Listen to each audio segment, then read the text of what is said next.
It's always good to look back, at least as far as you look ahead. And so just a quick reminder, this was the state, when we talk about 2020, we were just as far from 2020 as we are from 2002. And this was the state of the art. Encyclopedias came on CD-ROMs. I loved the Palm VX. And note up there, $7,000 for a 24-inch LCD. I don't know how many of you bought that, but I certainly regret my purchase. It's going to happen faster. Everyone in this audience knows all about Moore's Law. I'm going to briefly mention Metcalfes Law. Metcalfes Law is the law that says the value of a network grows as a square of the number of nodes.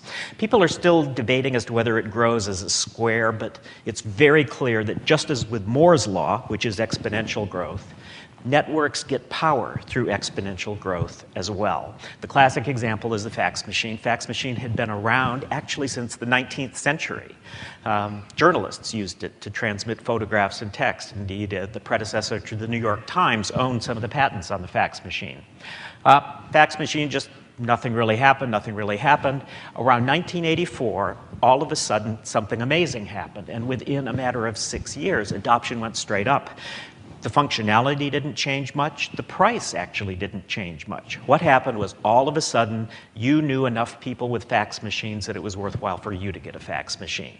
And then as soon as you got a fax machine, there were that many more people who had fax machines. So that is why it's Moore's Law combined with Metcalfes Law that means that if it seems to you like change is happening faster, the reason is it is. What I'm interested in is what is the laptop replacement? What's device X, where I go into the store 5 years from now and I say, device X, laptop, you know, device X does everything I want. I think I'll get that. Now, some people would argue we've already got that device X in the form of the iPhone or some of the smartphones. But I'm going to suggest we're just at the beginning of that. Because really, people look at something like, let's see, this phone's 6 months old, so it's already obsolete. But they look at something like this and they go, well, that's fine, but this is a pretty small screen. And then, you know, you slide out the keyboard, you know, you could maybe make keyboards a little smaller, but they're not making fingers any smaller. So isn't this sort of a dead end? It's not. I was at the biggest cell phone show in the world recently, the one in Barcelona. Actually, it's just starting again, so this was a year ago, the GSM show. Very frustrating for Americans, because you go there and you see all these incredibly cool phones that we're not going to have for years, because our system is relatively far behind. It's really good for futurists, though. You just go around and you pick up all the brochures from South Korea and come back here and say, I have seen the future. I'm giving away all the secrets of being a futurist today. But someone had taken a phone there and done two things to it. On the front of the phone, they put basically a small chip that projected a virtual keyboard in bright red light on any flat surface. Now, you can actually buy those today. They're about the size of the phone. The next generation is chip-sized and is built into the phone, projects the keyboard. You just type away on it. It records every keystroke. On the back of the phone, they put what's called a pico projector, which is essentially an LCD projector shrunk down to the size of a slightly thick stick of gum that threw a 30 by 40-inch full-color, high-resolution image on any flat surface. So now you had a mobile device, but when you wanted to use it in a stationary area, you just set it down like this. You have a keyboard in front of you, and you have the projector up here. By the end of this decade, we will see heads-up goggles as a well-accepted user interface. Now, bear with me for a second on this. I've started to play with these myself. They are a military item right now, but a number of people are trying to commercialize them. Essentially what they are is you put on glasses. They look like ordinary glasses, a little chunkier perhaps at this point. The pair that was made for me has prescription lenses, because I need prescription lenses, but down here you see your computer screen connected by Bluetooth to your mobile device. You can go out on the street, see Google Maps. I mean, it's really pretty amazing how well it works. But it basically looks clear the rest of the time. Now, it's interesting. I looked at this a few years ago and I said, that is crazy. No glasses like that.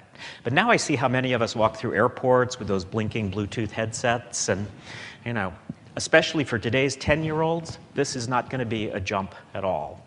And actually, I think there'll be a boomer market, too, because these will all have cameras built in.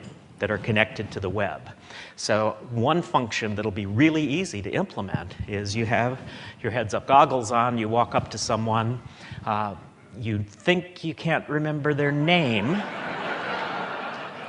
It takes a picture, it searches the web, it searches Facebook, it comes back moments later, Bob Junderson. Hey, Bob, it's good to see you.